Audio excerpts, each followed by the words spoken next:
So you either started furniture flipping or you're thinking about furniture flipping and you're worried that you're not going to get the sales that you want. Well, in this video, I'm going to teach you how to land more sales on Facebook Marketplace quicker. I got this dresser from Goodwill for only $15. It is a 4-drawer dresser and it is in pretty good shape, but there are a few minor imperfections that we're going to have to fix.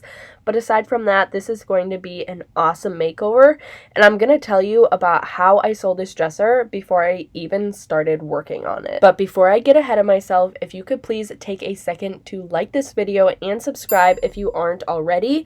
I am trying to reach a goal of 10,000 subscribers, which is one of the hardest milestones for a small creator like me. Any interaction really helps, and your support means so much to me. Now let's go ahead and get started. I actually like to keep these little cards. I'm sure most people throw them away, but I actually like to tuck them away in a folder so I can keep track of what I buy. Then when it's time to file for my taxes, I can use them as a tax write-off. Now the very first thing that I'm going to do is start by taking off the hardware and pulling out these 4 drawers. I would consider this a small project. I go back and forth between liking small projects and then liking big projects. The reason I like small projects is because a lot of the time I can get them done in just a few hours. This dresser, for example, I completely finished its makeover in less than 24 hours. Not including dry time, I probably spent 2.5 hours on this piece. However, I also really like big projects or doing multiple pieces at once because there's definitely a higher profit to be made there. But on the same hand, though, I'm putting in more hours of my time to get the bigger projects done. I will say I do think smaller projects are more rewarding because it takes less time to see the end result. After the hardware is off and the drawers are pulled out, I will start the cleaning process. There are many cleaning products on the market that you can use to clean furniture, but I like to keep things simple here. My go-to is just warm water and Dawn dish soap. It definitely does the job good. This piece is pretty dirty. I just cleaned the top and I already got this much dirt off.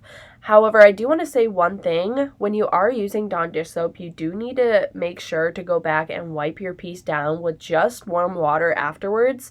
I say this because if you leave the suds from the dish soap on the piece, you can actually see it through the paint, which is definitely something you don't want.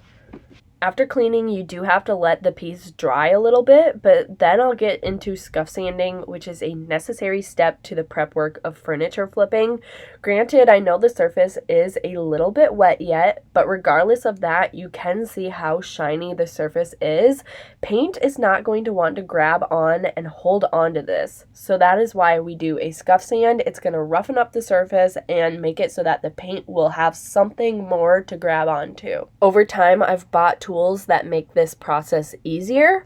I have a shop vac that I will hook straight up to my DeWalt circular sander. I do like this method because it limits the amount of dust that I breathe, then because it goes straight into the shop vac. But if you are just starting out, you do not need these tools. You can simply go to the hardware store, buy some sheets of sandpaper, and hand sand it yourself. That is how I started. That's how many people start, and it'll still get the job done. It just takes a little bit longer. When I am scuff sanding, I would not go below 100 or 120. It's best to use a higher grit. Now, I wouldn't say use 400, but you could go into the 200s, 250 range. But you're just trying to roughen up the surface. You're not trying to rip through it. Now, I know we're just getting started here, but it is so visible to see how much of that shininess we are actually knocking back. Yes, obviously a lot of this is dust, but it really is dulling down the surface, which is what we need for paint. Anytime you have plans to sell a piece, you really want to do your best work. As your pieces sell, you start to create a name for yourself, and I don't know about you, but I definitely don't want people to talk about me or my work in a negative way. Doing good work in furniture flipping means not skipping the prep work, really taking your time when you're painting and looking over for drips, and fixing anything that may need fixing. For the most part, I try to avoid furniture that needs a lot of fixing work. I go for pieces that only need a cosmetic makeover, but this piece did need a little bit of work, so after I finished sanding, I moved on to that.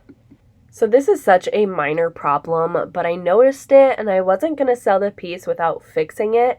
Clearly this front part was detached a little bit, so I'm going to go ahead and take some Gorilla Wood glue and put these two pieces back together like they're supposed to be. Now, once I had the glue down, I just used a toothpick. I went ahead and clamped them for about 45 minutes. I did this to both sides, and after about 45 minutes, it was completely bonded together, so I was ready to get started on painting. The paint I'm going to be using is actually the same Behr paint in this dark green color that was from my last video. The paint holds up really well without primer as long as I do that scuff sand. So in this case, I skipped out on the primer, and I'm also skipping out on the top coat because the paint simply just doesn't need it. Typically, I wouldn't go back to back with the same color for a YouTube video, but it actually plays into the story of how I sold this dresser before I even started its makeover. So while I'm painting, I'm going to talk about that because I think this is a really cool way to make more sales quicker. If you didn't go ahead and watch my last video, I would definitely check it out, but just for reference, here is the picture of it so you know what I'm talking about during this story. So this last dresser, as many of you know, I found it on the side of the road for free and I sold it back on a Facebook Marketplace for $200. What many of you don't know is that I had a lot of interest on this dresser. It was a beautiful piece and it was priced pretty low, so of course people were interested. One of the first people who messaged me to see it was available and ended up setting up a time to come and check it out. They didn't pay me beforehand, so I never said it was pending pickup on the listing. Now, with that being said, other people thought it was 100% still available. My inbox was still getting flooded with other people wanting to come and check it out, and I was transparent with them and told them someone is coming to check it out, but I'll let you know if it falls through. The original person who came to look at the dresser did end up paying for it and taking it home with them. So at that point, to all of the other people that were interested, I could have said, sorry, it's sold, and left it at that. But one trick that I really like to use when more people are interested, and one way that I get sales quicker, is I say, sorry, it did end up selling, but I have similar pieces available. What are you looking for? Most of the time, people will tell me what they're looking for, and if I have something that matches their description, I will ask if they are interested. If they say yes, I will start going into colors and new hardware, and I basically let them design their own piece of furniture. A lot of the time, people will want it to look similar to the original listing. That was the case here with this gentleman, which is why I'm using the exact same color. He did, however, want the hardware to stay original. Now, if it were up to me making the decisions, I probably would have at least spray painted it gold, but he didn't want that, and he's the one that's planning on buying this piece, or was planning on buying this piece. He already bought it.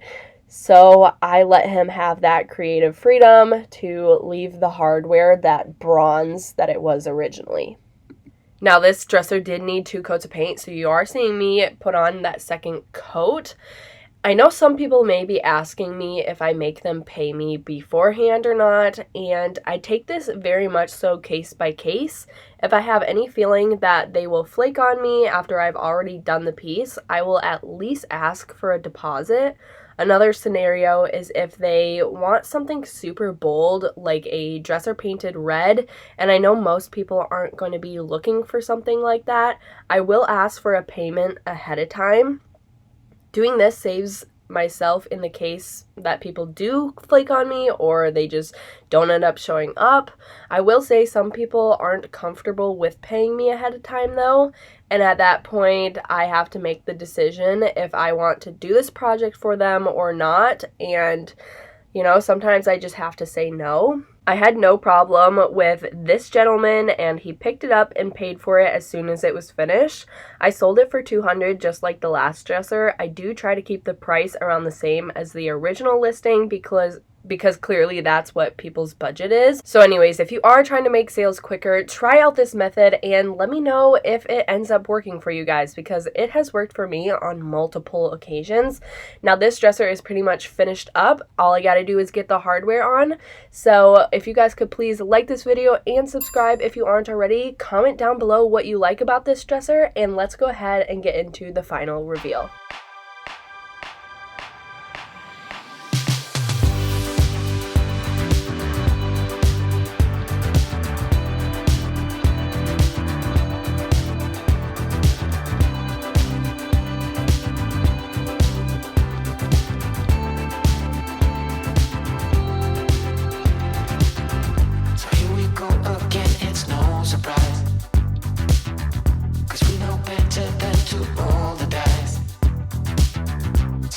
Love and try to make it new.